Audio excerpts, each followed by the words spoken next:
slowly trickling to Morocco, where many are stranded and are running out of valuable time and resources days after an earthquake killed thousands in the North African country. More than 2,800 people have died since a 6.8 magnitude earthquake hit that region late Friday. And though thousands of miles away, right here in the metro, this story has hit home for so many people.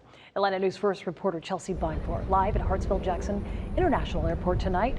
Chelsea, relief efforts, they are on the way. They are. We know at least one Atlanta-based local nonprofit sent people to Morocco from over the weekend. But I also spoke with the man tonight who's planning on catching a plane from here to his home country within the next week to help his family there that has lost nearly everything in this earthquake.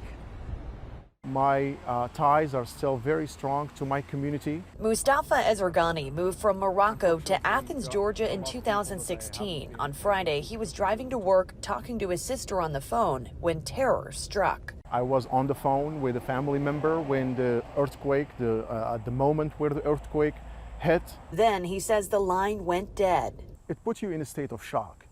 I didn't know what to do at first. Hours later, Ezergani started getting videos like this one from his family, showing the absolute destruction in their small village outside of Marrakesh. His family left their home just moments before it collapsed, but others weren't as lucky. Now the people of Morocco need help. People, as we speak right now, are buying groceries and buying hygiene products. One of those people is Jason Cox with Send Relief.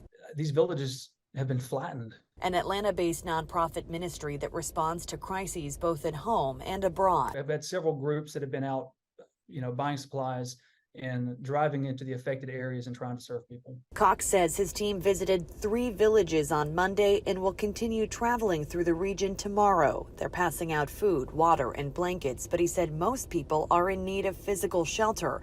The earthquake brought down hundreds of buildings, and it could be years before the country is completely rebuilt. The Moroccan people has shown an unprecedented sense of solidarity.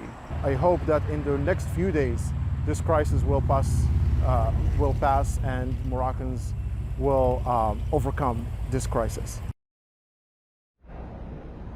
And if you would like to help those in Morocco, both Ezergani and the Send Relief nonprofit have organized online fundraisers. We've linked to both of them up on AtlantaNewsFirst.com. Reporting live from Hartsfield-Jackson Atlanta International Airport, Chelsea Bynford, Atlanta News First.